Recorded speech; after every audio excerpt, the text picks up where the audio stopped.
मेरे साथ हैं भारतीय राष्ट्रीय कांग्रेस आई के युवा कार्यकर्ता, युवा नेता। भैया जी, आपका नाम क्या है? आशु गुप्ता जी। और मैं चाहता हूं कि भाई इनके पार्टी के क्या निर्णय हैं, किस कारण से ये अपनी जीत मान के चल रहे हैं, क्या कहना चाहते हैं, इनसे बात करते हैं। आशु जी बताइए। नमस्कार। देखिए, ये जो म्युनिसिपल कॉरपोरेशन का चुनाव होता है, ये छोटा सा चुनाव होता है। जैसे गांव में एक सरपंच का चुनाव होता है, गांव लेवल पे पंचायत का चुनाव होता है, वैसे ही जो शहर होते हैं, दिल्ली के अंदर म्युनिसिपल कॉरपोरेशन होती है, उससे हम एक जनता का प्रतिनिधि को चुनते हैं।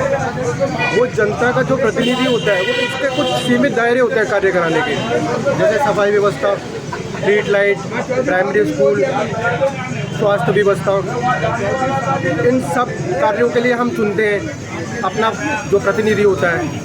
वो प्रतिनिधि क्षेत्र के लोगों की आवाज़ बनता है सदन में जाके, म्युनिसिपल कॉरपोरेशन के अंदर जाके। ऐसे ही जब हम विधायक को चुनते हैं तो विधानसभा में जाता है और जनता की आवाज़ वहाँ पर बनता है। तो छोटा सा चुनाव है। यहाँ पे जो पहले निगम पार्षद जीती हुई हैं, उनके पति विधायक हैं, तो ऐसा कोई कार्य क्षेत्र नहीं है जो उनके दायरों से छूटा हुआ हो, चाहे वो जल बोर्ड हो, पानी सप्लाई हो, बिजली हो, ट्रांसपोर्टेशन हो, सड़कें हो, स्वास्थ्य व्यवस्था हो। जब पीछे कोरोना का टाइम आया तो दिल्ली का जो हेल्थ स्ट्रक्चर था वो कोलैप्स कर गया। लोग ऑक्सीजन के लिए तड़प रहे थे, लोग हॉस्पिटलों में बेड के लिए तड़प रहे थे। तब जो जितने रिप्रेजेंटेटिव थे, जितने एमएलए थे, वो अपने घरों में बंद हो गए, जनता को अकेला छोड़ के। ऐसे में जो कांग्रेस पार्टी के नेता थे, क्षेत्रीय नेता थे, जैसे आदरणीय श्री सतीश गुप्ता जी, उन्होंने लोगों के लिए बेड की व्यवस्था कराई, उन्होंने लोगों के लिए स्वास्थ्य की व्यवस्था कराई। जो गरीब वर्ग जो खाद्य सामग्री अफोर्ड नहीं कर सकता था, उन्हें खाद्य सामग्री प्रोवाइड करवाई। तो इसी तरीके से जो चुना हुआ व्यक्ति है, उसे लोगों के साथ, उसके सुख दुख में भी साथ में खड़ा होना चाहिए, यही नहीं कि कार्य कराए। आशु जी, जैसे आपने कहा, क्या जो हमारी जो निवर्तमान जो निगम पार्षद थी और वर्तमान में काउंसलर के पद की उम्मीदवार है आम आदमी पार्टी के, उनके कार्यों में कुछ कमियां नज़र आती हैं क्या? बहुत कमी है। देखिए, मैं आपको कम बता पाऊंगा या क्षेत्र की जनता ज़्यादा बता पाएगी। आप क्षेत्र में जाइए, क्षेत्र के लोगों से पूछिए कि वो कितने परेशान हैं। क्षेत्र के लोगों से पूछिए कितने परेशान हैं। क्षेत्र की जनता त्रस्त है। ना तो म्युनिसिपल कॉरपोरेशन वाले काम हो रहे हैं, ना ही विधानसभा वाले काम हो रहे हैं। फिर जनता क्यों उनको वोट कर रही है? वोट नहीं होगी। अब तो चुनाव का टाइम है, जनता तो अब बताएगी कि वो किसे चुनेगी। हम ये पहले की देखिए, डेमोक्रेसी का मतलब होता है कि हर आदमी को चुनाव का अधिकार है और हर आदमी को इस चीज़ का भी अधिकार है कि वो नया रिप्रेजेंटेटिव चुने। और जनता ने आम आदमी पार्टी को चुना।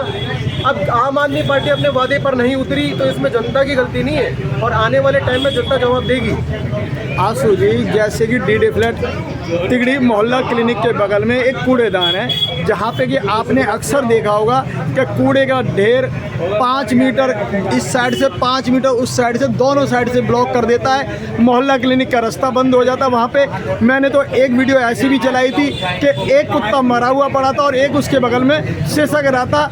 जब कुत्ते जैसा जीव उस गंदगी को बर्दाश्त नहीं कर पा रहा, बीमार होकर मर रहा है, आम वहाँ के जो लोग इलाज कराने आते थे, उनका स्वास्थ्य कैसा ठीक होता होगा? आप क्या कहना चाहेंगे? देखो, दिल्ली में बहुत से क्षेत्र ऐसे हैं जो डेवलप्ड हैं और बहुत से क्षेत्र ऐसे हैं जो अंडर डेवलप्ड हैं। जैसे हमारा देवरी विधानसभा का क्षेत्र, यहाँ पर मलेरिया की प्रॉब्लम, डेंगू की प्रॉब्लम महामारी के रूप में फैली हुई है। और जो डेंगू और मलेरिया के जो मच्छर होते हैं, वो इसी कूड़े और नाली से पनपते हैं। तो चाहे ये डीडीए फ्लैट वाला कूड़ा घर हो, साथ में मोहल्ला क्लिनिक है, लेकिन उसके पास ही कूड़ा घर है। वो मोहल्ला क्लिनिक के चारों ओर कूड़ा पड़ा रहता है, वहीं से मच्छर जन्म लेते हैं और वहीं से बीमारियां, ऐसी बीमारियां जिनका इलाज होना मुश्किल है, वो जन्म लेती हैं।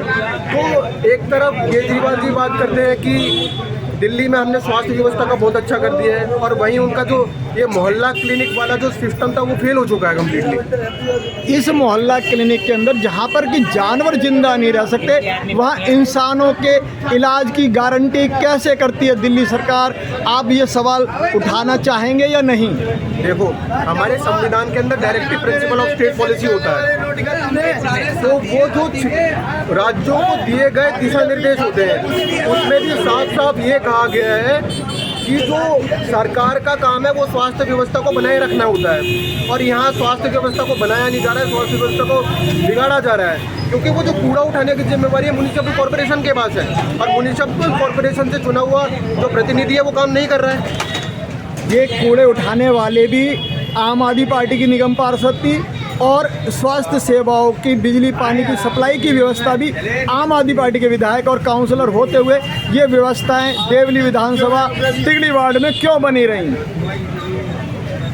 अभी मैंने अभी पहले बताया, जैसे ये जो तिगड़ी वार्ड है अपना देवली विधानसभा का क्षेत्र है, यहाँ तो ऐसा समीकरण बैठा है कि ऐसी सिचुएशन है जहाँ जो विधायक है उनकी वाइफ निगम पार्षद भी हैं, तो ऐसा कोई भी कार्य छूटा नहीं रह जाता है जो उनके दायरे में ना आए।